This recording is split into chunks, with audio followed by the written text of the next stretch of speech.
गायत्री महामंत्र और गुरु मंत्र साथ साथ करेंगे। उसके बाद गीता जी के स्वाध्याय में 16वें अध्याय के प्रथम श्लोक से चिंतन मनन को गति देंगे। सभी से विनम्र प्रार्थना, शरीर स्थिर करके बैठें, नेत्र कोमलता से बंद। प्रातःकालीन वेला,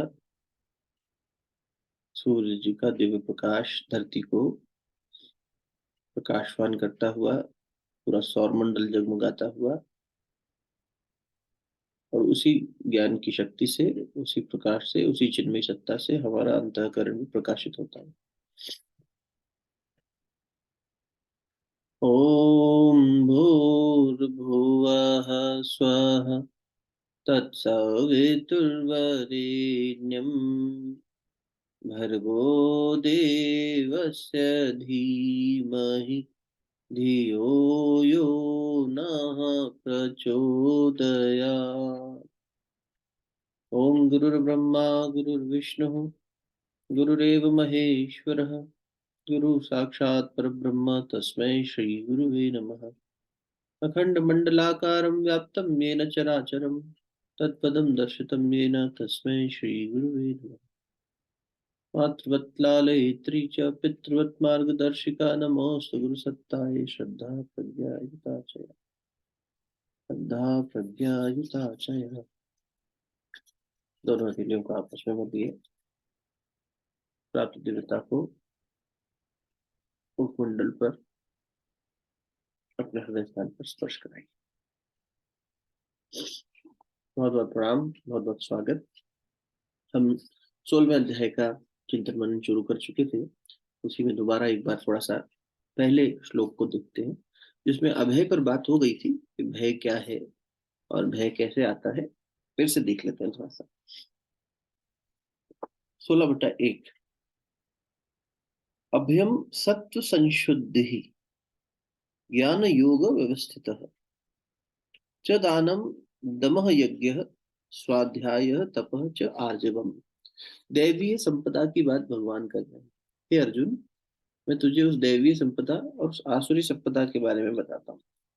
इन दोनों संपदाओं को, इसमें ये कैसे हमारे अंदर उतर आती हैं, या यूं कह लेंगे कैसे इसको हमें साधना चाहिए, कैसे दैवीय संपदा बढ़े, आसुरी संपदा घटे।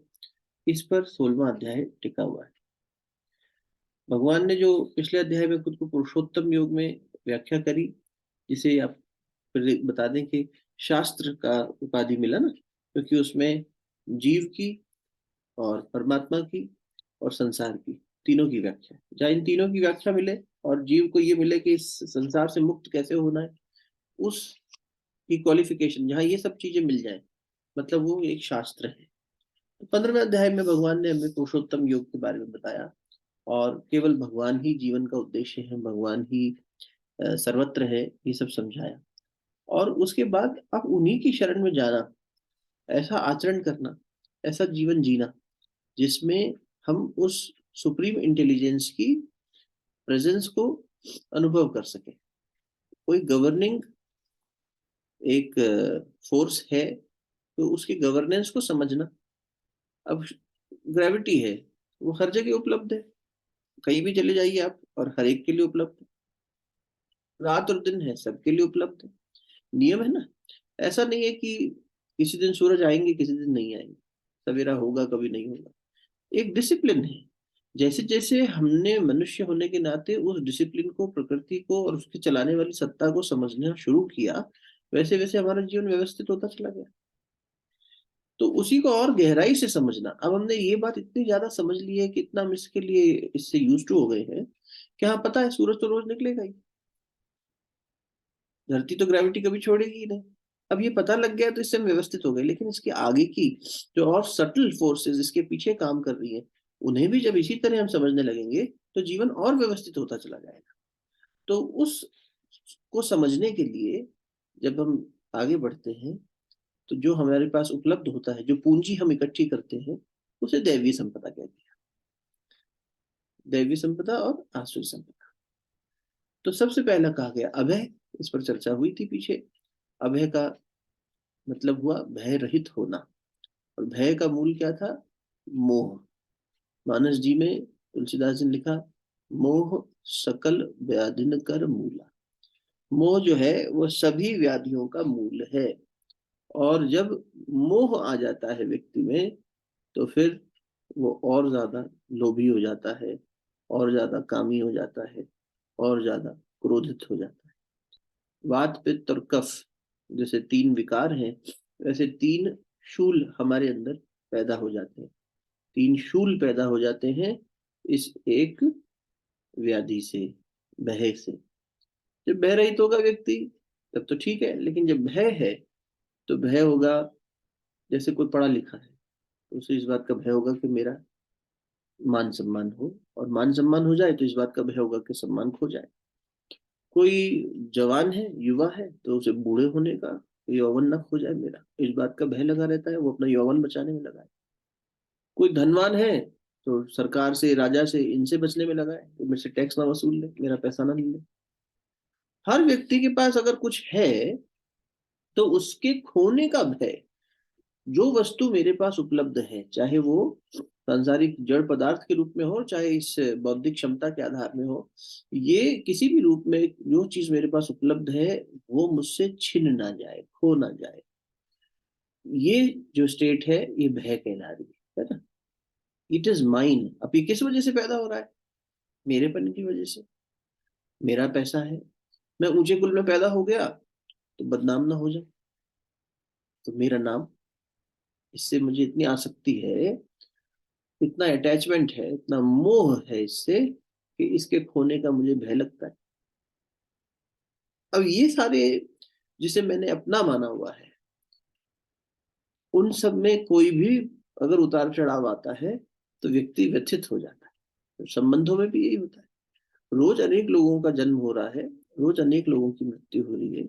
हम व्यथित तो नहीं हो रहे सबकी मृत्यु से, लेकिन हमारे बच्चे को कुछ थोड़ा सा हो जाए तो, हमारे पति पत्नी को थोड़ा सा हो जाए, माता पिता को थोड़ा सा हो जाए तो व्यक्ति व्यथित हो जाता है। उसमें भी जिसमें ज्यादा उसकी आसक्ति है, उसके स्वास्थ्य के ऊपर नीचे होने से वो उतना ही ज्यादा व्यथित होता है। हो सकता है घर में दो लोग बीमार हो पर हमें एक की पीड़ा ज्यादा महसूस हो रही हो, क्यों? उससे हमारा लगाव ज्यादा है। तो जहां जितना आसक्ति आई, मोह आया, उतनी ही मात्रा में वह बढ़ता चला जाए। यानी उस चीज को या उस व्यक्ति को, उस वस्तु को, जैसे ही थोड़ी सी भी परेशानी होगी, व्यक्ति तिलमरा उठेगा, परेशान होगा। तो भय रहित तो हो जाना, भगवान कह रहे अभयम सबसे पहला। संसार की वस्तुएं आएंगी, मिलेंगी, छूटेंगी, संसार से मिले हुए संबंध आएंगे, मिलेंगे, छूटेंगे, ये बात समझ में आ जाना और इनके साथ उसके आधार पर व्यवहार करना, इसी को गीता जी में त्यागपूर्ण भोग कहा गया। त्यागपूर्ण भोग ये तो खत्म हो जाने वाले हैं। और ये विवेक विचार से अपने अंदर उतर जाना जीवन में, या गुरु कृपा से उतर जाना, इसी को वैराग्य कहते हैं। अब जब मुझे पता है कि ये वस्तु आज है कल नहीं होगी, मिली है, छूटेगी भी, including my body, this body is not mine, ये पंच तत्वों की है, उनसे मिला है और चला जाएगा, इसे रोकना मेरे हाथ में है ही नहीं। ये अलग बात है कि आखिरी समय तक यही साथ रहेगा, जब आखिरी सांस लेंगे तब तक यही साथ रहेगा, और कोई साथ हो ना हो, लेकिन छूटेगा ये भी। कोई कहे नहीं ये तो मेरे साथ ही रहेगा आखिरी दम तक, हाँ ठीक है, लेकिन उसके बाद तो छूट जाएगा। तो ये हर वस्तु यहाँ पर छूटने वाली है, ये विचार हो जाना, ये समझ बन जाना, इसी समाधान को वैराग्य कहते हैं। ठीक है।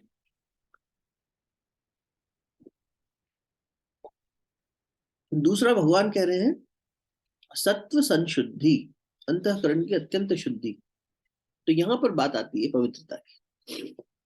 इसलिए हमारे पूजा में, क्रम में जब हम बैठते हैं भगवान के पास, हम मंत्र का उच्चारण करें चाहे ना करें, जो भी व्यक्ति इबादत के लिए, पूजा के लिए भगवान के पास, अपने पास बैठना चाह रहा है, बाहर से वो कितना भी शुद्ध अशुद्ध हो, कितना भी साफ सुथरा हो या ना हो। बहुत बार हम यात्रा कर रहे होते हैं, आजकल तो लोग हवाई जहाज से ज्यादा चलते हैं, ट्रेन की यात्राएं लंबी हुआ करती थी, उससे पहले ट्रेन नहीं थी जब, या स्लो ट्रेन थी तो और लंबी यात्रा थी, बैलगाड़ी से चलते थे।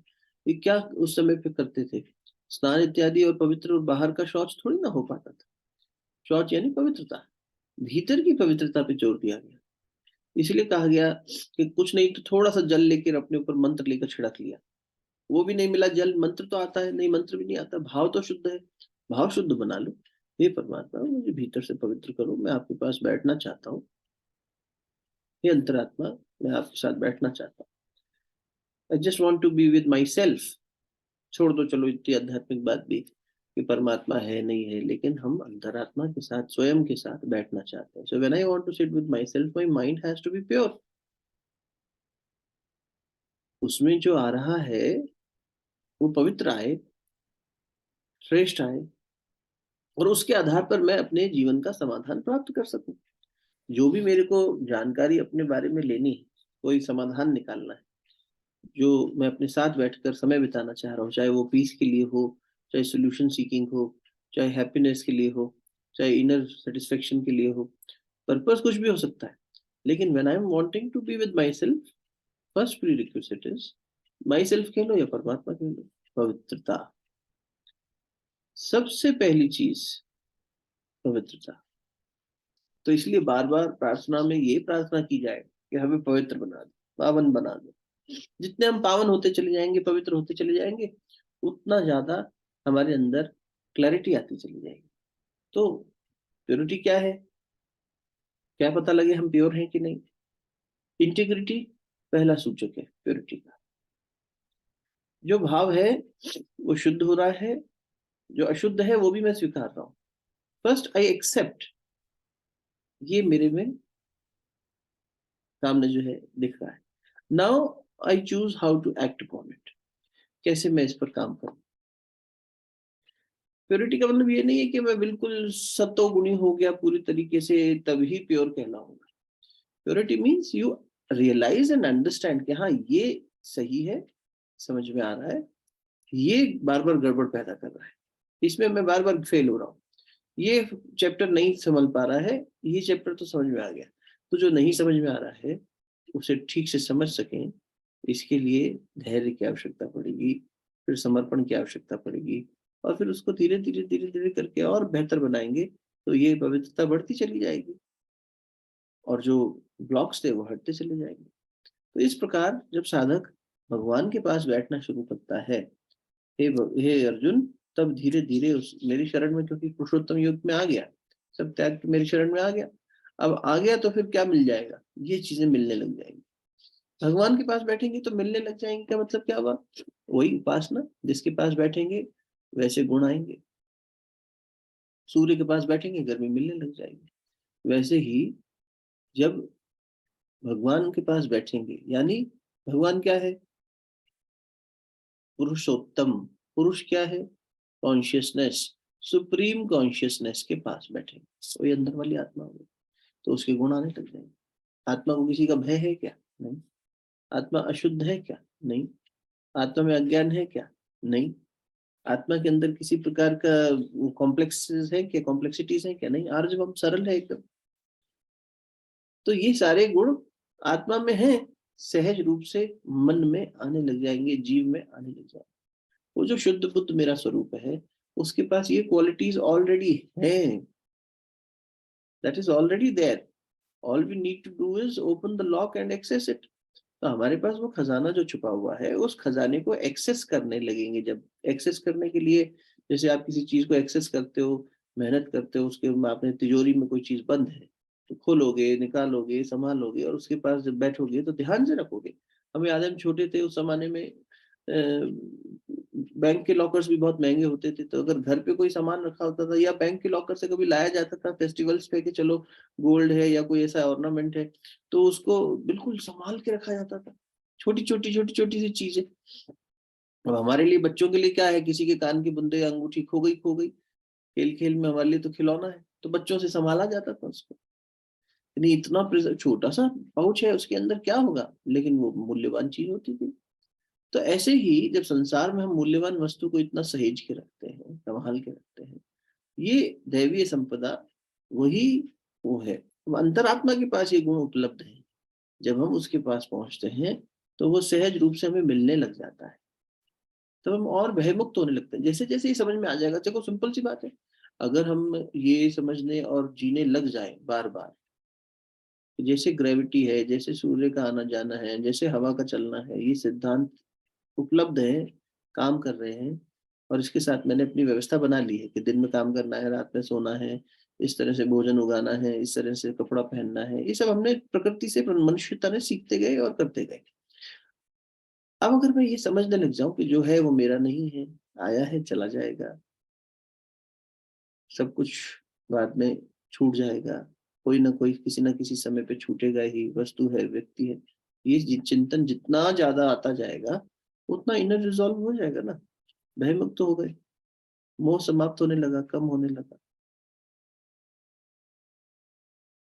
शरीर से नहीं छूट रहा अभी, पहले दूसरा छोड़ लो, अहंता और ममता। इसमें अहंता जल्दी से नहीं जाती, ममता जा सकती है। वैसे तो अहंता गई तो ममता भी चली गई, लेकिन अहंता जल्दी से जा नहीं रही। तो कम से कम ममता, बाहर से जो चीजों के साथ हमारा संबंध है, लोगों से संबंध है, धीरे धीरे कम करना शुरू कर दें। कम करने की परिभाषा ये नहीं है कि बातचीत बंद कर दें, मिलना जुलना बंद कर दें, कर्तव्य निभाना बंद कर दें। कम करने का मतलब है त्याग पूर्ण भाव से अपने कर्तव्यों का निर्वहन करते चलें, अपेक्षा रहित होकर, पूर्वाग्रह रहित होकर। जब हम पूर्वाग्रह के साथ में और अपेक्षा के साथ में किसी संवाद में होंगे, किसी संबंध में होंगे, तो वहां तो अपेक्षा आ गई, तो दिक्कत हो गई। जब हम अपेक्षा रहित हैं, आई हैव नो एक्सपेक्टेशन, इस सेशन में क्या डिस्कस होगा, हमें बहुत एक्सपेक्टेशन है। पिछली संडे को हम लोग नहीं मिल पाए, क्या होता है, अरे कभी कभी होता है ना ऐसा, क्या अरे हम तो उठे थे यार, गए भी थे, आज तो सेशन में नहीं हुआ, ये उदासी क्यों आई? अपेक्षा थी कि होगा। जब हम समभाव में हो जाए, न्यूट्रल, हुआ बहुत अच्छी बात है, नहीं हुआ तो भी ठीक है। तो आप लोग अच्छा करते हो कि भैया हमने अपना गायत्री मंत्र कर लिया, 10 मिनट 15 मिनट हम लोग प्रतीक्षा की, तब तक हमने गायत्री मंत्र किया या जब किया, थोड़ा सत्संग किया जो अपनी समझ से हुआ, and then we called it off. बढ़िया, मेरे पास अपडेट आ जाता है, सुषमा दीदी का किसी ना किसी का अपडेट मिल जाता है कि भाई ये इस तरह से हम आज बैठे थे, आप नहीं आ पाए पर हमने कर लिया, अच्छी बात है। स्वतः ही चलना चाहिए ना, कोई हो ना हो, हमने बैठे और बातचीत करी और चले गए, इस तरह से। ये आश्रय नहीं रखा हमने किसी का, बाहर की चीजें बनती बिगड़ती रहेंगी, हमारे हाथ में नहीं है, और ना हमने कोई कामना रखी, ये साधक के गुण है। ना हमने कोई अपेक्षा रखी और ना कोई पूर्वाग्रह रखा, पहले तो ऐसा था अब ऐसा है। ये भी हो जाता है ना, ये व्यक्ति पहले ऐसे थे अब इनसे कैसे बात करें, ये वस्तु पहले इस प्रकार की थी अब इसका कैसे उपभोग करें। नहीं, जो जीवन में आ रहा है उसे कर्तव्य रूप में सम्यक भाव से जब व्यक्ति जीने लगे, तो समझो कि ये दैवीय संपदा इकट्ठी होने लग जाएगी, फिर ये सहजता से उपलब्ध होते चली जाएगी, पवित्रता आने लगेगी। तो अपवित्र कर क्या रहा है, उससे खुद को बचा ले। मोह ही तो अपवित्र कर रहा है, मोह सकल व्याधिन कर मूला, उससे ये सब वात पित्त और कफ के रूप में पैदा हो रहे हैं। क्रोध क्या है, उसे पित्त कहा ना वहां तुलसीदास जी ने। ये तो क्रोध बार बार इसलिए आ रहा है कि जो मैं चाहता था वो मुझे नहीं मिला। तो चाहत ही तो जो पीछे थी वो कारक है दुख का। मैं चाहता था कि मेरा पति, मेरी पत्नी, मेरा बच्चा, मेरे माता पिता, मेरी नौकरी, मेरी बुद्धि, मेरे सांसारिक यश, मेरे मित्र, ये मेरी चाहत थी कि ये एक इस तरीके से मेरे साथ व्यवहार करें, और मेरा पूर्वाग्रह था कि ये तो हमेशा इसी तरह व्यवहार करेंगे, ये तो अच्छे ही है मेरे लिए, और इन्होंने कुछ कह दिया, परेशानी आ गई।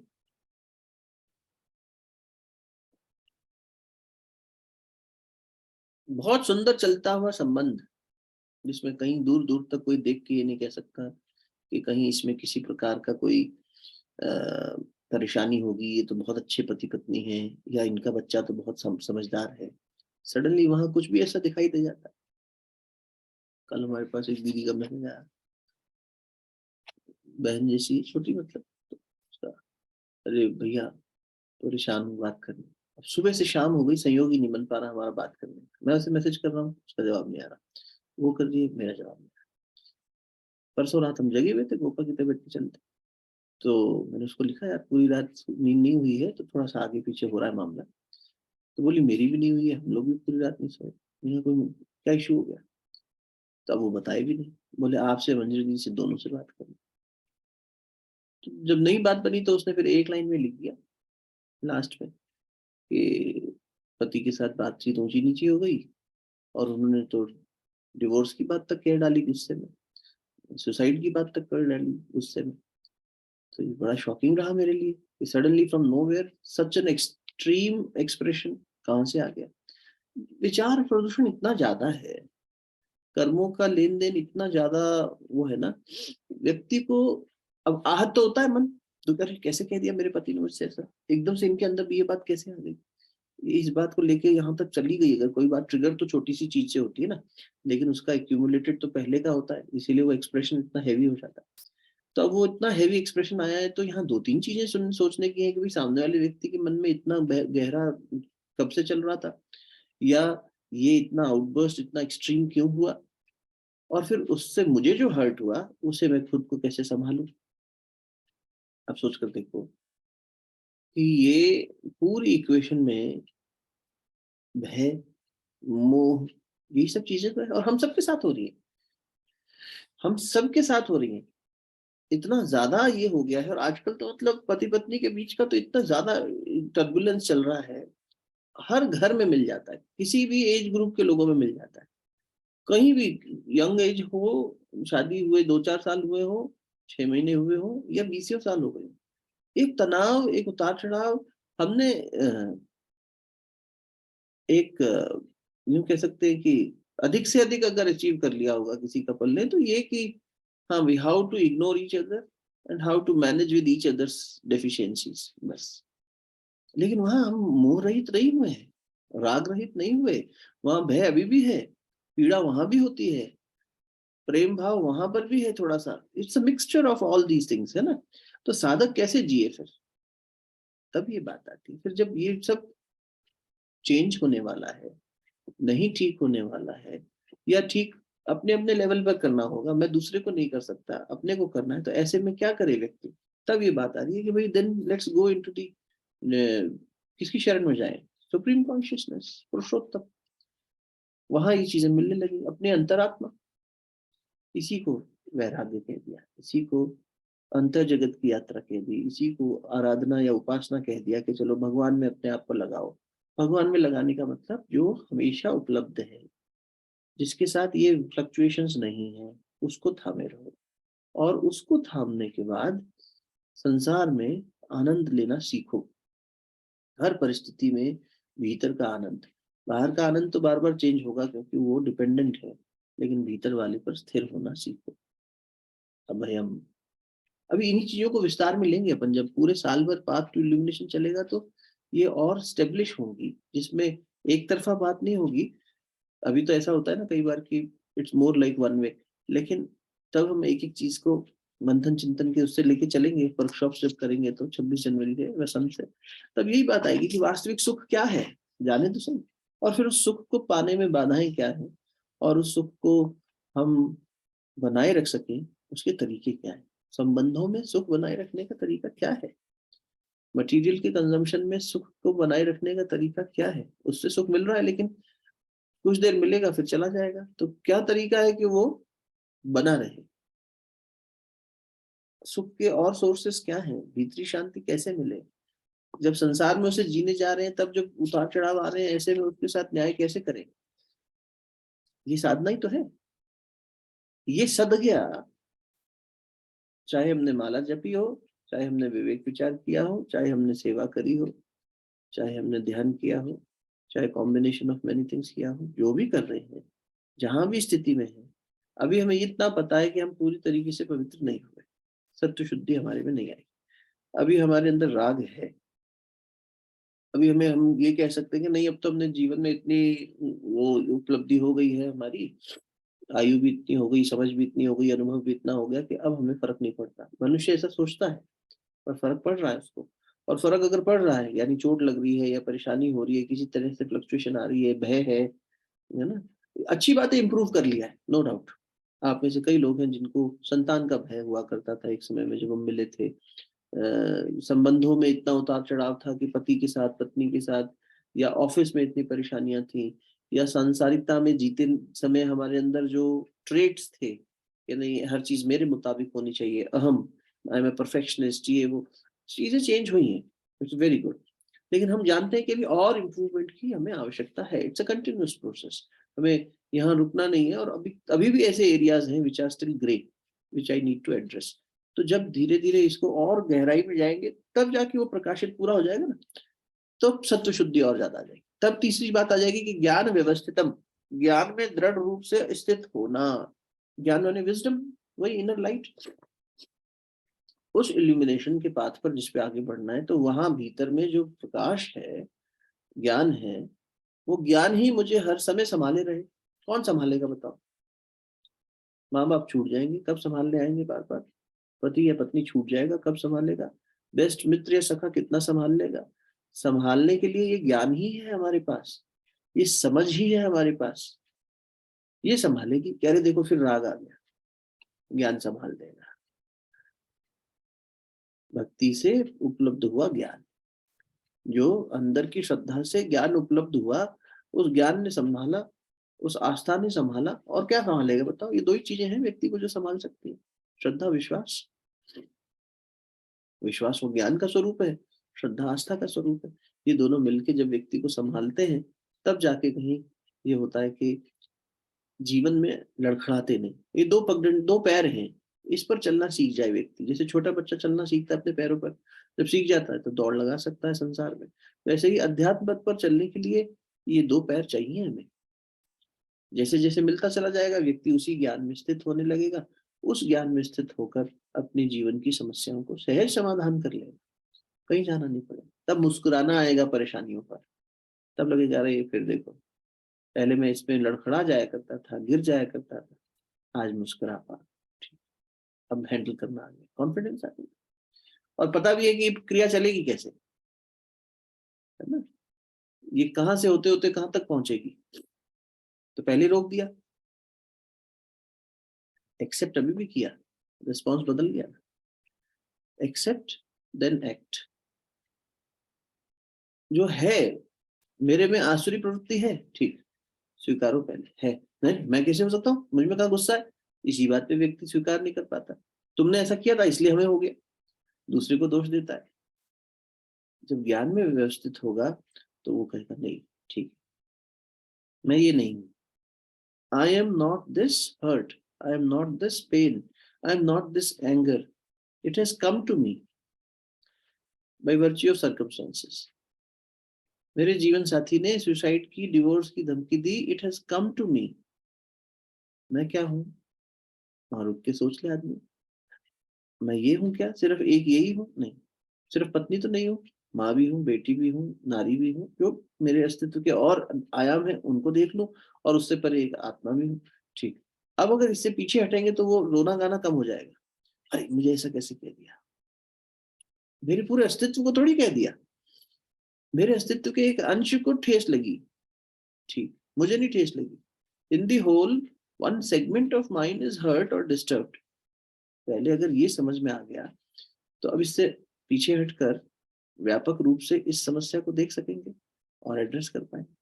अदरवाइज इसमें गेटिंग कंज्यूम्ड ये हो जाएगा, उसी में कंज्यूम हो गए,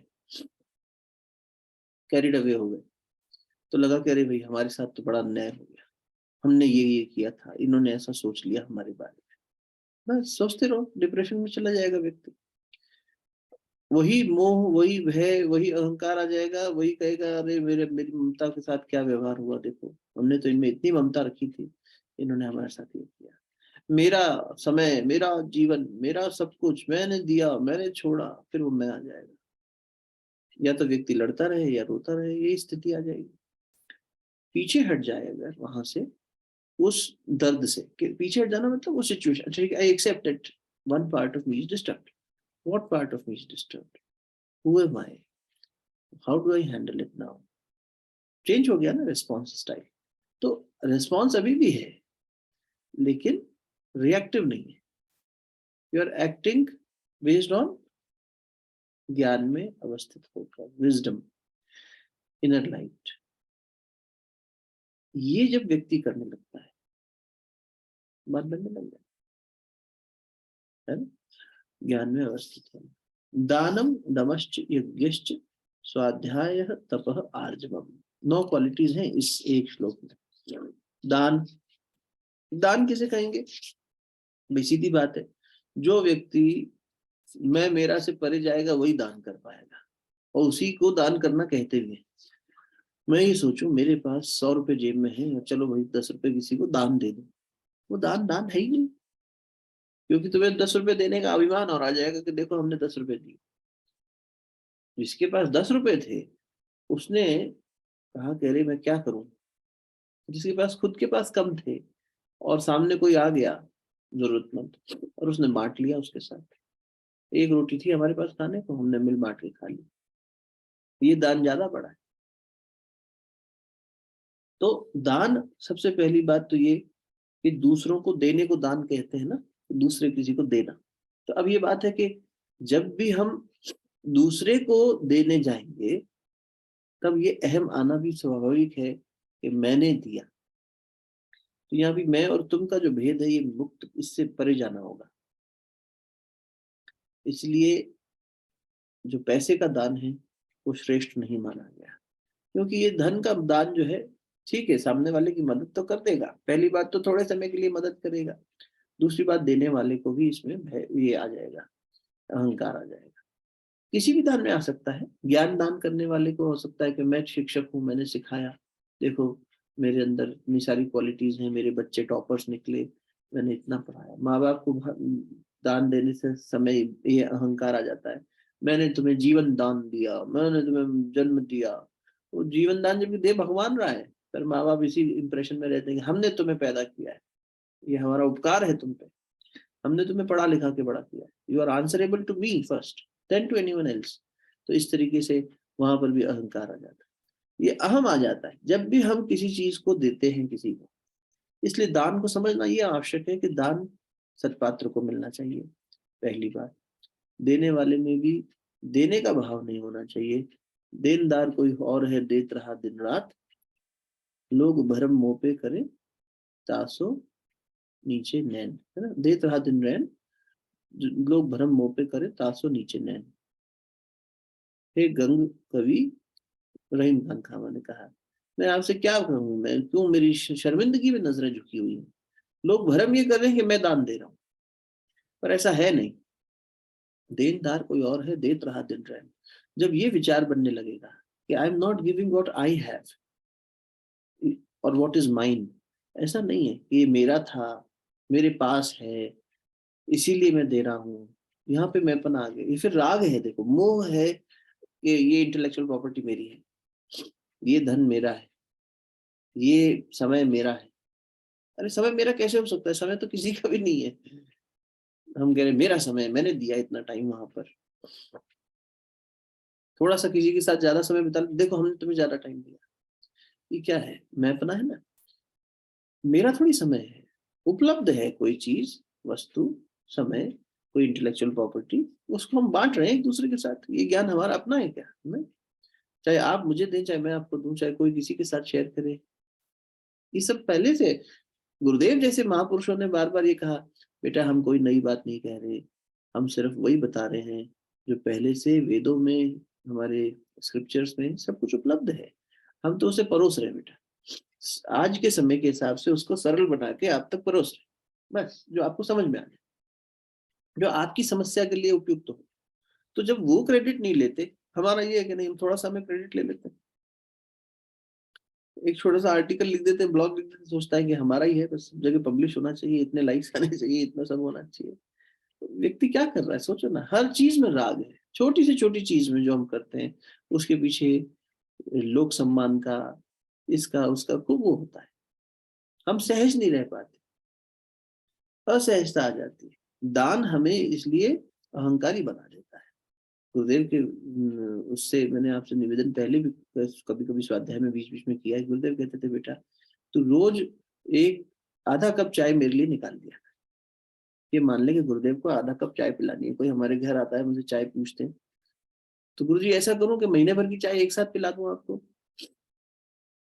10 पैसे की चाय उस समय हुआ करती थी, 20 पैसे की, तो 10 पैसे की बात होती थी कि 10 पैसे गुरुदेव के नाम पर रख दिए हमने, कि भगवान गुरुदेव के नाम पर रख दिए कि जब कोई नीडी होगा, कोई जरूरतमंद होगा, कहीं ऐसी व्यवस्था दिखेगी, वहां हम कंट्रीब्यूट करेंगे।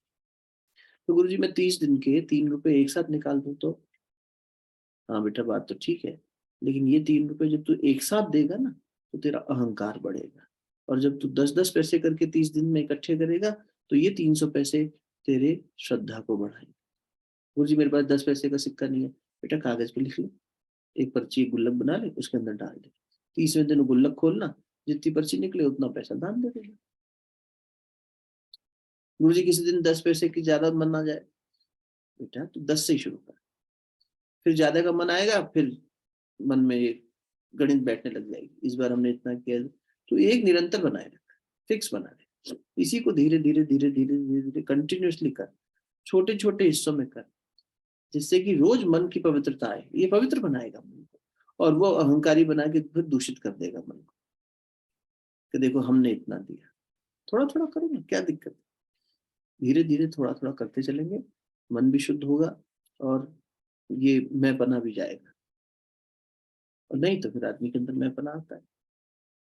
तो दान, और दूसरी दृष्टि से जब यहाँ भगवान दान की बात कह रहे हैं, गुण की, एक सदगुण है दान करना, तो प्रकृति को देखो तो हर समय दान हो रहा है इसमें एक दूसरे को, कोई अपने पास नहीं रख रहा, बांट रहा है ना। तो वैसे हमें भी बांटना चाहिए। वो तो एक सरल इसका मैसेज हो ही गया कि संसार में कहीं भी कोई पीड़ित है, कोई आवश्यक, जिसको आवश्यकता है, नीडी है, उसे देना। चाहे वो वृक्ष वनस्पतियां हो, उनको भी देना। व्यक्ति थोड़ी जरूरत में है, प्रकृति भी नीड में है। प्रकृति हमसे इतनी नीड कर दी है कि हम अपनी ग्रीड कम कर लें। देखो हालत खराब कर रखी है हमने, तो अब अनावृष्टि अतिवृष्टि हो रही है। कोई शहर जब जो प्लेजेंट हुआ करते थे, अब प्रदूषित हो गए हैं। कहीं वो कैलिफोर्निया में हालत ही खराब हो गई सारी। जो बाइडेन ने भी 4 दिन पहले कह दिया, नेशनल इमरजेंसी। नदी बहते बहते घरों में घुस रही है लोगों की, और बर्फ जम रहा है। गाड़ियों में लोग मरे हुए मिल रहे हैं, डेड बॉडीज, बता नहीं रहे वो तो। इतना बुरा हाल है। अभी मीडिया में इतना ज्यादा पब्लिश नहीं कर रहे। इधर देख लो, चाइना का हाल खराब हो रखा है। जो ये तो अतिवृष्टि और अनावृष्टि, गुरुदेव कहते थे बेटा अब सृष्टि करवट तो लेगी। एक सीमा से ज्यादा जब किसी को परेशान करोगे, तो कहीं ना कहीं तो उसका प्रतिक्रिया दिखाई देगी। तो ये रिपरकेशंस हैं जो हम देख रहे हैं। कहीं सिस्मिक एक्टिविटीज हो रही है हिमालयन जोन में, कहीं कुछ हो रही है। हम लोग, हमारे द्वारा भी तो इंड्यूस्ड है, सिर्फ प्रकृति का ही थोड़ी है कि वो एक नेचुरल फिनोमेना ही थोड़ी है। जो दिख रहा है हम खुद कर रहे हैं, उसके लिए प्रकृति को क्या दोष है? तो ये व्यक्ति जब समाधान में पवित्र भाव से जिएगा, तो उतना ही लेगा ना। सृष्टि रेगुलरली बांट रही है। प्रकृति में हर हर घटक दूसरे के लिए पूरक बनने की कोशिश कर रहा है। ऐसे ही व्यक्ति दान देने के मतलब ये हुआ। अच्छा, और इसको एनर्जी साइंस की दृष्टि से समझोगे, तो दान का मतलब ये हुआ, I am ready to give, which means I must have, only then I can give. So पहले भी अपनी बात हुई है, जो चाहिए वो दो, अध्यात्म का नियम है। अरे भाई, दो का मतलब तो ये हुआ कि मेरी चाहत है मुझे मिले, मेरे पास है नहीं, I am deprived of it. तो नियम कह रहा है नहीं, तुम्हारे पास है, कुछ अंश में जरूर है। तुम पहले देखो अपने अंदर झांक के, तुम्हें प्रेम है? कितने रूखे व्यक्ति हो तुम, तुम्हारे अंदर प्रेम है? देखो, जैसे ही तुम देखोगे वो बढ़ने लगेगा। बांटो थोड़ा। ये जी हमारे पास, हम कैसे बांटते? नहीं, तू बांटेगा तो और मिलेगा। ये दूसरा नियम है। एक दाना गलेगा तो पूरा मक्के का उग जाएगा, एक पूरा कॉर्न उग जाएगा एक दाने से। एक बीज इतना मल्टीप्लाई हो जाएगा। ऐसे ही तू एक करके देख, मल्टीप्लाई होगा, तभी मल्टीप्लाई होगा। बढ़ाना है तो देना ही तरीका है। बढ़ाना है तो गलाना, तपाना, बोना उसे जमीन में, यही तरीका है। नहीं, इतने से ही बीज है मेरे पास, मैं क्यों खेत में डालूं? अरे मूर्ख, डाल के तो देख कितने सारे हो जाएंगे। ये समझ है इसलिए तो डाल पाता है, नहीं तो वो भी क्यों डालता किसान। इसी तरीके से हमारे भीतर जो गुण हैं, उसे बांटना जब शुरू करेंगे, वो मल्टीप्लाई हो जाएंगे। अच्छे गुण होंगे तो अच्छे, बुरे गुण होंगे तो दुर्गुण को बांटना शुरू करो, दुर्गुण बढ़ जाएगा हमारे अंदर। जो जिसका व्यापार करेगा वही बढ़ेगा उसका। तो अब वही सद्गुणों का, जैसे जैसे आप फसल उगाते चलेंगे, बढ़ती चली जाएगी। तो एबंडेंस हुआ कि नहीं? देगा कौन? जो ये मानेगा कि मेरे पास भगवान का दिया सब कुछ है, जीवन का दिया सब कुछ है, वो देना शुरू करेगा। जैसे ही आप देने के भाव में आए, अब क्योंकि आपके पास अपना तो था ही नहीं, हमारे पास अपना तो सिर्फ मैल है, मैल विक्षेप, यही सब कुछ है बस। मल विक्षेप ही हमने अपने ऊपर से ओढ़े हुए हैं, हमारा अहम और हमारी अहता और ममता यही हमारे पास है। इसलिए एक दृष्टि से प्रार्थना ये कही जाती है कि भगवान को कहो भैया तेरा तुझको अर्पण, लेकिन एक मेरा भी ले ले भाई, ये मेरे पास मेरे को देने के लिए आपको अहंकार ही है, ये जहर ही है, ये आप ले लीजिए, ये आप ही खत्म कर सकते, आप ही नीलकंठ है, आप संभालिए। तो अब क्या है, व्यक्ति के पास अपना क्या है देने को, सब कुछ तो भगवान ने ही दिया है, प्रकृति ने ही दिया है। तो अब सब कुछ जब मिला है, जैसे ही देने के भाव में आए, I am ready to present my self to give, प्रवाह बन चला। श्रेष्ठ चीजों को देना शुरू करोगे, दैवी संपदा इकट्ठी होती चली जाएगी। बहुत आसान है इन संपदा को इकट्ठा करना, जो चाहिए वो देना शुरू कर दीजिए। आसुरी संपदा चाहिए आसुरी, दैवी चाहिए दैवी। दैवी जल्दी उपलब्ध हो जाती, लगता है कि आसुरी जल्दी उपलब्ध हो, मेहनत है, वहां लगाव ज्यादा होता है, व्यक्ति का संस्कार आसुरी हो जाता है, इसलिए जल्दी आती प्रतीत होती है। भाई अट्रैक्शन तो मैग्नेट का ही होगा ना, तो जितना हमारे अंदर प्यास होगी उस मात्रा में मिलता जाएगा, जितना हम देने को तैयार होंगे उतनी मात्रा में मिलता चला जाएगा। जितना ज्ञान बांटने की इच्छा होगी उतना ज्ञान पीछे से अपने प्रवाहित हो जाएगा। आप और हम थोड़ी ज्ञान लेके बैठे, पीछे से प्रवाह आया चल दिया। अब हम देना ही ना चाहें या कम देना चाहें, नल जितना खुला होगा उतना सप्लाई आती जाएगी। टंकी में खूब पानी है, परमात्मा की टंकी है, उसमें अनंत है, प्रेम है, पवित्रता है, दान है, तप है, सब कुछ उपलब्ध है। एक जगह संत ने कहा तुम्हें जीवन उद्देश्य की चिंता ही क्यों करनी है, जीवन उद्देश्य तुम लेकर आए हो, उद्देश्य को जानना तुम्हारा उद्देश्य है कि मेरा जीवन उद्देश्य क्या है। उद्देश्य नहीं बनाना तुम्हें, उद्देश्य तो था, purpose of life was already there when you were born, you came to this world with a purpose already. अब उसे आइडेंटिफाई करना है बस, वो भूल गए हो, भ्रमित हो गए हो। ठीक लगी बात, सही बात कह रहे हो। नया पर्पस नहीं क्रिएट करना है कुछ, be with yourself and identify वो पर्पस क्या था जिसे तुम लेकर आए थे। गुरुदेव इसी बात को कहते थे, शिष्य का जन्म तो तब हुआ जब गुरु से जुड़ा, कि जब हमसे जुड़े थे बेटा, घर से चले थे, सब छोड़ा था और गुरु से दीक्षा ली थी, उस दिन उद्देश्य क्या था याद कर, उस दिन भाव क्या था याद कर, वो बढ़ा या घटा। दीक्षा लिए तो कई साल हो गए, लेकिन जो प्रोमिस किए थे, जो उस समय मनोभाव आया था, जो वैराग्य जागा था कि गुरु जी के लिए ये कर देंगे, भगवान के नाम वो कर देंगे, इतने संकल्प जागे थे, इतनी श्रद्धा जागी थी, उसमें उत्तर उत्तर प्रगति हुई या फ्यूज हो गई, बीच में कहीं खो गए। तो उस बेंचमार्क से बढ़ते चले जाना। तो ये वसंत पंचमी आ रही है, गुरुदेव अपना जन्मदिन वसंत को ही मनाते थे कि भाई मेरे गुरु मेरे जीवन में वसंत को आए।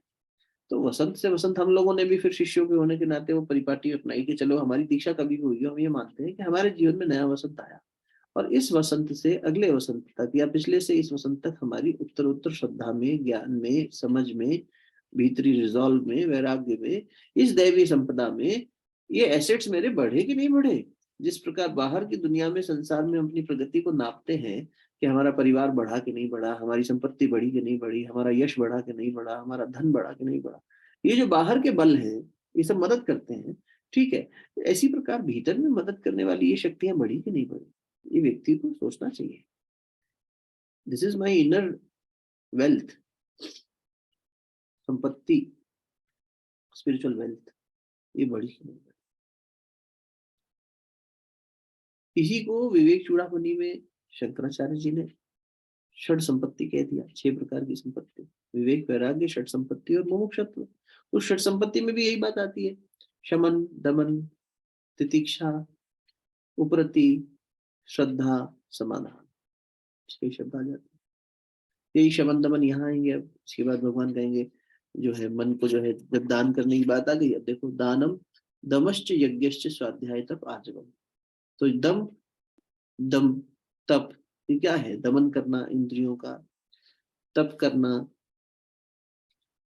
यज्ञ करना, यज्ञ फिर दान का ही एक तरीका हो गया, और स्वाध्याय स्वयं का अध्ययन करते रहना, यानी वही विवेक विचार में जीने का प्रयास करना, स्व का अध्ययन करना, मन कहाँ खड़ा है, ये जो भी अपनी बातें हो रही क्या हो रहा है, स्वाध्याय, स्व का अध्ययन।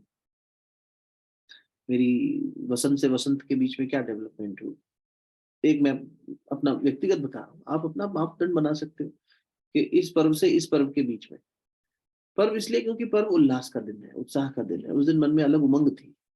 तो आपके गुरु का अवतरण दिवस हो, आपकी दीक्षा का दिन हो, आपके जन्मदिन हो, कि हाँ इस दिन मेरा जन्म हुआ था, तब से लेकर अगले जन्मदिन तक के बीच में क्या प्रगति हुई, मापदंड बना सकते हैं। अंग्रेजी कैलेंडर फॉलो कर रहा है कोई, तो वो वैसे फॉलो करेगा, चलो इस साल में, पिछले साल में मेरी क्या प्रगति हुई। जैसे कंपनीज कभी जनवरी से दिसंबर फॉलो करती है, कुछ कंपनीज को जनवरी फाइनेंशियल ईयर अप्रैल से मार्च करती है, तो अपने अपने हिसाब से कर लेती है ना मापदंड फाइनेंशियल ईयर का। वैसे हम अपने इसका स्पिरिचुअल ईयर का डेवलपमेंट भी तो देखें। इस शरीर में वैसे तो हम काल से परे हो गए, ठीक, वो बुद्धि भी सही है, लेकिन जब तक इस शरीर में है तो प्रगति को देखना तो पड़ेगा कि इस जन्म को जो मिला था, बड़े भाग मानुष तन पावा, तो इसमें क्या क्या प्रगति हुई, कहाँ कहाँ फिसले, और अभी भी क्या दिक्कतें आ रही है, वो रोड ब्लॉक्स क्या है। तब वो पथ जो है वो निकल के आएगा सामने, आगे का रोड मैप बनेगा। ठीक है, तो बाकी बात कल करेंगे, लेकिन ये समझने की कोशिश करिए कि ये सारी चीजें उपलब्ध कब होंगी, जब हम इनके लिए, इनका जो सोर्स है उसके साथ बैठना शुरू करेंगे। भाई जैसे मुझे प्यास लगी तो कुएं तक तो जाना पड़ेगा ना। कुएं नहीं साहब हमारे घर में फिल्टर लगा है, अरे बाबा तो फिल्टर तक चले जाओ रसोई में फिल्टर तक तो जाना पड़ेगा। जल उपलब्ध होने के लिए वहां तक की प्यास तो होनी होगी। नहीं हमारे पास नौकर चाकर है वो ला देंगे, अच्छा तब भी प्यास तो तेरी होगी भैया, जैसी जैसी प्यास होगी उतना ला देगा कोई। अगर ये पुण्य के आधार पर उपलब्धता हो गई कि परोसने वाले भी मिल गए, खिलाने पिलाने वाले भी मिल गए, तब भी भूख प्यास तो अपनी खुद की होगी, वो तो कोई दूसरा नहीं कर लेगा। तो वो प्यास जब जागेगी कि हाँ मुझे ये चाहिए, तो उसके सोर्स तक जाना पड़ेगा। उस सोर्स के पास जैसे ही आप उपलब्ध होंगे, सोर्स तो दे ही रहा है, शुरू हो जाएगा मामला। सोर्स के पास पहुंचकर भी अपना विवेक विचार बनाए रखना हो। एक बंद कमरे में हमें भेज दिया, हमने अनुमान लगा के स्विच बोर्ड ढूंढ भी लिया, लेकिन अब हमें बटन ही नहीं पता है किस बटन से प्रकाश होता है। लेकिन अगर प्रकाश की हमारी इच्छा होगी तो हम सारे बटन हिट एंड ट्रायल करने लग जाएंगे, कैसे ना कैसे जला ही लेंगे। पर वहां भी समय बहुत लगेगा, इसलिए बेहतरी यही है कि समझ लगाए, थोड़ा सा लॉजिक लगाना। जैसे एक थंब रूल होता है वैसे तो इलेक्ट्रिसिटी में कि स्विच बोर्ड में सबसे पहला स्विच लाइट का होता है, लेकिन पहले के समय में ये या बीच में जब कभी कोई इलेक्ट्रिशियन या टेक्नीशियन इस रूल को फॉलो नहीं करता है तो हिट एंड ट्रायल करना पड़ता है। वरना थंब रूल है, the first switch will be for light, क्योंकि सबसे पहले रूम में जा रहे हैं तो यही चाहिए। तो उस प्रकाश के लिए वो सहज हो जाए, जिसको ये रूल पता है वो पहला अटेम्प्ट उसी का करेगा, और मोस्ट प्रोबेबली अगर ये फॉलो किया गया होगा तो ठीक हो जाएगा। अब ये हिट एंड ट्रायल, ये एरर्स जो है ये संसार में तो है, भगवान के घर में नहीं है। बटन आपको पता हो पहुंच जाओगे, उसी को साधना कह दिया, कौन सा बटन दबाना है, बैठना है भगवान के साथ, शुरू हो गया मामला। कौन सा मंत्र जपना है, मुझे क्या चाहिए, बैठ के ये यहाँ मिलेगा। सोर्स से कनेक्ट हो गए, कनेक्ट होते ही वो डाउनलोड होने लग गया, फिर कुछ करना नहीं है, फिर हो जाएगी ये सारी। ऐसा नहीं, ये नहीं कि हमने सुबह उठ के दान देने जाए, कहाँ जाए, किसको दान देने जाए। अरे ज्ञान दान है, प्रार्थना का दान है, किसी के लिए आप संसार के लिए बैठ के प्रार्थना कर लो, सबका सर्वे भवन्तु सुखिनः सर्वे सन्तु निरामया, हो गया। सच्चे भाव से अगर ये व्यक्ति ने कर लिया तो भगवान करे अरे वाह, ये तो चेंज एजेंट बनने को तैयार है। बड़े अच्छे अच्छे शब्द है ना वो, कैटलिस्ट इवेंजलिस्ट सब क्या है, ये तो बनने को तैयार है, दो इसको।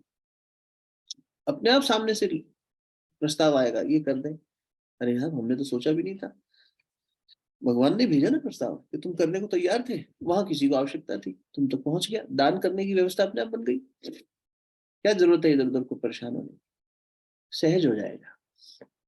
निश्चयात्मक बुद्धि होनी चाहिए बस, वही संकल्प करेगी, नहीं तो वही गड़बड़ाती रहेगी, निश्चय ही नहीं कर पाएगी, इधर उधर गड़बड़ाएगी तो नहीं हो पाएगा फिर। तो थोड़ी निरंतरता से सहज व्यवस्था बन जाती है। और ये सब करते हुए, इसीलिए आर्जवम सबसे लास्ट में आया, सरल रहना बहुत जरूरी है। अगर सरल नहीं रहेंगे तो फिर क्या होगा, गड़बड़ा जाएगा मामला। अहम आ गया, ये सब करने के बाद अहम आ गया, और जो व्यक्ति सरल बना रहा, देनदार कोई और है, देत रहा दिन रहना, जो ये सरलता जीवन में अपना सके। आर्जवम, मुझे भगवान चाहिए, नारायणी सेना नहीं चाहिए, यश नहीं चाहिए, आप हो ठीक, सरल अर्जुन, सब तेरा। बस जिसके पास सरलता आ गई, भगवान को लाटू महाराज ज्यादा पसंद आएंगे। सरल भाव है, जो सरल शिष्य है उस गुरु को ज्यादा प्रिय है। सरल से मतलब ये नहीं है कि वो प्रश्न ना पूछे, बुद्धू बन के बैठा रहे, जो काम दिया चुपचाप वही करता रहे। सरल का मतलब ये है जिसके अंदर मैं बना ना हो, वही सरल होगा। सारी कॉम्प्लेक्सिटीज पैदा ईगो से ही तो हो रही है। जहां ईगो है, सेल्फ आइडेंटिटी, मैं ये, मैं वो, मैं ऐसा, मैं वैसा, वहां गड़बड़ है। सहज हो जाते हो, इतना क्या मैं लगा रखा है। जब वो ईगोलेस होने लगेगा, ये सारी क्रियाएं सरल बनाती भी हैं। दान करेगा तो सरलता आने की संभावना भी है, अगर सच शुद्ध भाव से किया। इसलिए देखो सीक्वेंस बनाया हमने। सबसे पहले शरण में जाओ, अब है। ये शब्द आगे पीछे क्यों नहीं है? सीक्वेंस श्रृंखला है। भय रहित होने का मतलब मोह रहित होना। जैसे ही मोह रहित हो गए, ममता छुड़वाई, तो शुचिता आ गई, पवित्रता आने लगी। अब भाव शुद्ध होने लगा। तो भाव शुद्ध हुआ तो ज्ञान में स्थित होने लगे, ज्ञान जागृत होने लगा। अब वो ज्ञान और आगे मदद करेगा। अब ये ज्ञान जो है अभी पूरा तरीके से जागृत नहीं हुआ है। जब जागृत हो रहा है तो इस ज्ञान को संभाले रखने के लिए दमन करना पड़ेगा। चीजों को, इंद्रियों को, मन को संयमित रखना पड़ेगा। बार बार खुद के ऊपर सेल्फ रिफ्लेक्शन करना पड़ेगा, स्वाध्याय करना पड़ेगा। बार बार जो है तप करना पड़ेगा। बार बार दान करते रहना पड़ेगा, बांटते रहना पड़ेगा। बिकॉज जैसे ही ज्ञान आया, बांटना शुरू करो। कल हम एक बहुत अच्छी कार्टून सीरीज आती है डिज्नी पे, सोफिया नाम से, तो गोपा के साथ बैठ के देख रहे हैं। तो उसमें देखा कि वो सोफिया जो है वो जादू के उसमें सीख रही है टीचर्स के साथ में, और कुछ बदमाश बच्चों ने पूरे गुरुकुल को इधर उधर डिस्टर्ब कर दिया। और गुरुकुल के जो हेड मास्टर्स थे, दो मैडम, वो कहीं गई हुई है। तो जो इनका क्लास टीचर है, वो भी उन बदमाश बच्चों ने जादू करके उसको चिपका दिया चेयर से, तो अपनी मैजिक वैंड हिला नहीं सकता। तो अब सब बच्चे परेशान है, सोफिया और उसके भाई बंधु, कि भाई हम करें क्या। तो वो कहता है कि मैं तुम्हें सिखाऊं कैसे, मेरे तो हाथ ही चिपके हुए, मैं अपने मैजिक वैंड यूज ही नहीं कर सकता। चलो मैं तुम्हें एक मंत्र सिखाता हूँ, तुम इस मंत्र का अभ्यास करो और जादू करके गुण सिखाता हूँ। तुम कोशिश करो, सब ठीक होगा। टीचर सिखा रहा है, बच्चे कर रहे हैं। धीरे धीरे कुछ हो भी रहा है, कभी हो रहा है हिट एंड ट्रायल से, कभी नहीं हो रहा। एक स्थिति ऐसी आती है कि वो कहता है कि सोफिया अब तुम बाकियों को सिखाओ। तो शी सेज, अरे मैं कैसे सिखाऊं, मेरे को तो खुद अभी आता ही नहीं प्रैक्टिस में। आपने कहा है, मैं तो थोड़ा, उसने देख लिया कि चार बच्चों में ही ज्यादा अच्छा कर पा रही, तो दूसरों को सिखाओ। सोफिया का डाउट भी ठीक है, अरे मैं कैसे सिखाऊं। ना ना, तुम सिखाओ, तुम कर रही हो, ठीक कर रही हो, शुरू तो करो करना, कोशिश करना मत छोड़ो। जादूगर का गुण है, कोशिश तब तक करते रहो जब तक जादू हो ना जाए। कोशिश तक, ये साधक का गुण है, कोशिश जब तक करते रहो तब एक जादू पैदा होता है, एक मिरेकल पैदा होता है। और वो सिखाने लग गई। सिखाते सिखाते वो भी प्रखर होती चली गई, और उनको भी मदद मिल गई, प्रेरणा मिली ना। टीचर करके दिखा रहा है, बच्चा कर रहा है, यार टीचर को तो अनुभव है। और मेरा को स्टूडेंट दिखाई, मेरा पीयर कोई करके देख रहा है, कोई क्लासमेट करके देख रहा है, तो मुझे लगा यार ये कर सकता है। थोड़ी एक प्रतिद्वंदिता का भाव है, लेकिन फिर भी सकारात्मक हो गई। अच्छा, प्रेरणा भी मिल गई, इसके लिए पॉसिबल है, मैं भी कर सकता हूँ। ये तो मेरे जैसा है, ये बच्चा कर रहा है, ये कोई बड़ा कर रहा है, तो हमें लगता है यार आपने कर लिया। जैसे मैंने आपसे निवेदन किया पिछले सत्संग में, गुरुजनों ने किया, हम कई बार छोड़ देते हैं कह के कि महापुरुष थे। वो भैया ने कर लिया जिनका बेटा मरा, और उसके बाद अरे कर सकते, मनुष्य के लिए संभव है। जो संसार में जी रहा है, जो अपनी उपलब्धियों के साथ जी रहा है, और जिसकी उपलब्धियां काम नहीं आई एक डॉक्टर होने के बाद भी, जब उसको ये पता लगा कि अरे यार ये सब किया हुआ बेकार है, और ये सब मेरे हाथ से परे की चीज है, हमें दिखाई दे रहा है उसकी केस स्टडी से, हमारे लिए करना, पॉसिबिलिटीज बढ़ गई। और गुरुदेव की बात भी सुनी है हमने कि गुरुदेव मंच से बैठे थे और गुरुदेव के पास खबर आई कि माता जी का, नहीं उनके माता जी का, ताई जी का देहांत हो गया। तो गुरुदेव ने आसमान में देखा, ठीक, हमने यहाँ से प्रार्थना कर दी, वो अपनी बात अपना काम चालू कर दी। इतना वैराग्य तो गुरुदेव का देख के तो लगता है कि अरे यार ये तो महापुरुष है, संभव नहीं है हमारे लिए, क्या हमें सांसारिक दायित्व नहीं निभाने चाहिए, इत्यादि इत्यादि। यहाँ देखो ना, इसीलिए गुरु क्या कह रहा है, सिखाओ। नहीं साहब, अभी तो हमारा स्वाध्याय है, सेल्फ रिफ्लेक्शन, सेल्फ रिफ्लेक्शन नहीं, अपने पे कर और फिर दान बांटता रहे। मेरे पास तो है ही नहीं, कोई बात नहीं, तुझे अपना बांटना भी नहीं है, भगवान दे रहा है, देता रहेगा। तो पुरुषोत्तम की शरण में रहे, वहां से बनता रहेगा। और ये सब करते करते सरलता आती चली जाएगी, और सरल बने रहना है, ये विचार भी कर लो। तो आर्जवम को दो तरीके से देखेंगे हम। एक ये कि हमारे अंदर सरलता बनी रहे, हम और इसकी वजह से अहंकारी ना हो जाए, और दूसरा सरलता बढ़ती चली जाएगी। तो हमने क्या किया, पॉसिबिलिटीज कम कर दी अहम आने की, उस पे यही साधना हो गई, ब्रेक लगाया, बचाया उस पवित्रता को, उस गुण को, और उस दैवीय संपदा को, उस एसेट को बढ़ाने के लिए ये श्रृंखला चलती रहेगी। किसकी? भगवान की शरण में जाने की, पवित्रता जीवन में लाने की, स्वाध्याय करने की, दान करने की, तप करने की, यज्ञ करने की, दमन करने की। जो हमारी ये इंद्रियां हैं, मन है, इसको कंट्रोल में रखना, इसे दमन कहते हैं। ये सब करेंगे तो हम और सरल होते चले जाएंगे। सरल होने का मतलब ये कि समस्याएं, परिस्थितियां कितनी भी टेढ़ी मेढ़ी ऊपर नीचे आए, व्यक्ति सहज बना रहे, सरल बना रहे। मुक्ति हो गई, मोक्षत्व हो गया, मोक्ष की इच्छा ये भी अपने आप जागृत हो जाएगी। मोक्ष की इच्छा, व्यक्ति सरल हो गया, released from all the bondages. जैसा जाही विधि राखे राम ताही विधि रही है, सीता राम सीता राम, ये हो गया, सरल हो गया मामला, है ना। फिर कॉम्प्लेक्सिटीज खत्म होगी ना लाइफ की। हम तो छोटी छोटी चीज में इतना परेशान होकर कॉम्प्लेक्स बना देते हैं उसको, मेरे साथ ऐसा व्यवहार क्यों किया, और फिर उसका रिवेंज तक चला जाता है विचार। रिवेंज में व्यक्ति सेल्फ हार्म भी करता है। तुम्हें दुख होगा इसलिए हम ये करेंगे। बच्चा सेल्फ हार्म करता है खुद को, मैं पढ़ाई में फेल हो जाऊंगा, स्कूल में मेरे ऊपर लोग हंसे हंसे, लेकिन आपको पढ़ाई पसंद है ना, एज अ पेरेंट आपकी भी बेइज्जती होगी, this is my revenge for you. बहुत बार होता है, चाइल्ड साइकोलॉजी में पढ़ते हैं। पर क्या चाइल्ड साइकोलॉजी बच्चों की है क्या? हम सब चिल्ड्रन बन के ऐसी हरकतें करते हैं, छोटे बच्चे की तरह। मैं तो वही खिलौना लूंगा, मचल उठा दीना का लाल, दीना के लाल बन जाते हैं और कहते हैं हमें तो वही चाहिए बस। हमारे हिसाब से नहीं होगा तो हम तोड़ फोड़ मचाएंगे, हम तो तलाक दे देंगे, हम आत्महत्या कर लेंगे, हम फलाना कर लेंगे। हो गया, खेल खिलौना ही तो चल रहा है जीवन। छोटे बच्चों की तरह जी रहे, नहीं हम सरल हो पा रहे, नहीं समाधान में आ पा रहे, क्योंकि ईगो सेंट्रिक हो गए ना। वो जिनका उदाहरण आपको दिया, हम अपने जीवन में उतार के देखें, जब जब हम ईगो सेंट्रिक हो जाएंगे और जब जब हम डिवाइन सेंट्रिक होंगे। डिवाइन सेंट्रिक मतलब वही परमात्मा की शरण में जाना, ईगो सेंट्रिक मतलब अहंकार या सेल्फिशनेस की उसमें आना। मैं की शरण में आ गए, मैं की शरण में आ गए तो भैया ठीक है, मैं ही सब कुछ हूँ। राक्षस भी तो यही कह रहा है, अहम ब्रह्मास्मि, मैं ही त्रिलोकी हूँ, और नहीं सब कुछ वो है, मैं माध्यम हूँ। और भगवान मौका दे रहा है बार बार, नहीं समझेगा तो फिर दंड ही बचा के तो और कुछ बचा नहीं। वही कल देखते देखते गणेश जी का आ रहा था उसमें, विघ्नासुर का वो वध करते हैं तो विघ्नहर्ता उनका नाम पड़ता है। तो विघ्नासुर का वध करते समय जो है गणेश, बाल गणेश जो है वो कह रहे हैं अरे भाई तुम क्यों, मतलब तुम बच्चों का कार्टून बनाते हैं तो हंसी मजाक भी होती है, अरे हम तुम्हें मौका दे रहे हैं, क्यों परेशान हो रहे हो, मत करो। तुम्हारे पास जो शक्तियां हैं, हे असुरराज, इनका सदुपयोग करो। असुर के पास भी वही शक्ति है जो देव के पास है, एक सदुपयोग करना जान रहा है, एक नहीं जान रहा है। देवता भी जब दुरुपयोग करता है तो दंड पाता है। देवता को कोई ऐसा थोड़ी है कि तुम दंड नहीं मिलेगा तुम्हें, इंद्र बदमाशी करेगा, इंद्र को हटा दिया जाएगा, हर मनवंतर में हटा दिया जाता है। तो क्या हो रहा है, देवत्व का मतलब उसे संभालना भी है। फिर हमें जब वो आने लगता है, जब व्यक्ति को ये स्थिति आ जाती है, भगवान समझ जाता है कि इस साधक में सरलता आ गई, आर्जवम आ गया, ये अब संभाल लेगा, तब गीता प्रकट होगी ना।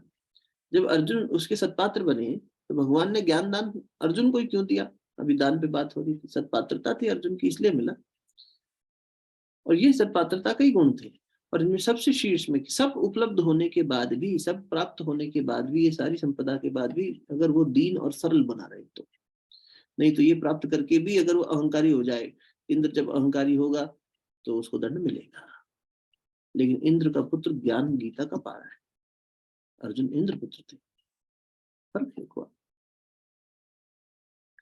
तो ये हमें बार बार ये समझाता है कि जहां भी हो सरल होना जरूरी है। आर्जवम, पीछे भी अपन आर्जवम पे कई चर्चा कर चुके हैं, 13वें अध्याय में वहां भी आया था।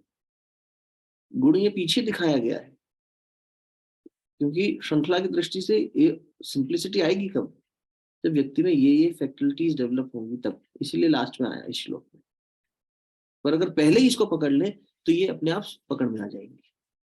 सबसे अंतिम छोर को पहले पकड़ लो तो तुम पहुंच गए ना। तुम एक एक डब्बा S1 S2 S3 B1 B2 train में नहीं ढूंढते थे। और हमें पता हो कि कौन सा डब्बा कहाँ लगता है, हम उस ट्रेन से रोज यात्रा करते हो या कई बार जा चुके हो, तो हमें पता होगा। हम देखेंगे ही नहीं सीक्वेंस, हमें पता है इंजन इस तरफ लगता है, उस बोगी इस तरफ है, गार्ड वाला उधर है, और हमारा डब्बा पीछे लगता है। आगे कौन लगता है हमें पता ही नहीं, हम पीछे वाला डब्बा पकड़ लेंगे जाते सीधा। जब दो नॉन रिजर्व क्लास में ट्रेवल करते थे ना, तो पता होता था कि ये तो सब रिजर्वेशन क्लास, नॉन रिजर्व वो है लेडीज कंपार्टमेंट। हमारी माँ हमें ले जाती थी, हम ऐसे बैठ जाते थे जाके लकड़ी की पट्टियों पे कोने में कहीं दुबक जाते, जहाँ जगह मिल जाए। क्यों? पता है हमें, पता ही नहीं, इससे तो मतलब ही नहीं S1 S2 ये दानम पुण्यम ये पवित्रता, आर्जवम पकड़ लो, सीधा ही पकड़ लो डब्बा, ये भी ऑप्शन है। चॉइस है अपनी अपनी, जैसी जैसी यात्रा है वैसा वैसा हो जाता है। ये जाना सभी से पड़ेगा, नॉलेज सबकी होनी चाहिए, क्योंकि ये नहीं पता होगा कि ये डब्बे कहाँ लगे हैं तो उस डब्बे को भी नहीं पकड़ पाएगा। ऐसा नहीं कि आर्जवम हो जाए तो इन सबकी जरूरत नहीं पड़ेगी, वो अपने आप आने लगेगा। सही मायने में व्यक्ति सरल होगा तो दान पुण्य करना, सेल्फ रिफ्लेक्शन करना, स्वाध्याय तप करना, ये सब तो शुरू हो ही जाएगा ना। ममता रहित होना, भय रहित होना आ जाएगा। ठीक है, शांति पाठ करें, कल आगे की बात करेंगे, तो देखते हैं दूसरे श्लोक में क्या बात आती है। और बस फिर बैठेंगे, सत्संग करेंगे। कोई प्रश्न हो तो भेज दीजिएगा। शरीर स्थिर कर लीजिए, नेत्र कोमलता से बंद। परमात्मा सत्य से यही प्रार्थना कि जिन दैवीय गुणों की जिस संपदा की चर्चा हो रही है, ये आंतरिक संपदा पर हमारा मन टिका रहे, और आपकी कृपा, मार्गदर्शन, संरक्षण, पोषण मिलता रहे, जिससे कि हम इस संपदा को एकत्रित भी कर सके, इसके साथ न्याय भी कर सके, निर्वाहन भी कर सके। ओम देव शांति अंतरिक्ष गं शांति पृथ्वी शांतिरापः शांतिरौषधयः शांति वनस्पतयः शांतिर्विश्वे देवाः शांतिर्ब्रह्म शांतिः सर्वगं शांतिः शांतिरेव शांतिः सामा शांतिरेधि। ओम शांति शांति शांति, सर्वारिष्ट सुशांतिर्भवतु। दोनों हाथ जोड़कर परम सत्ता को प्रणाम करेंगे। ओम नमोस्तनंताय सहस्रमूर्तये सहस्रपादाक्ष शिरोरुभावे सहस्रनाम्ने पुरुषाय शाश्वते सहस्रकोटियुगधारिणे नमः। अच्छे से दोनों के लिए आपस में मिलिए, मन ही मन भगवान श्री कृष्ण और अर्जुन जी को प्रणाम करते हुए मुखमंडल पर और हृदय स्थान पर ऊर्जा को स्पर्श करें। बहुत बहुत साधुवाद, धन्यवाद, प्रणाम।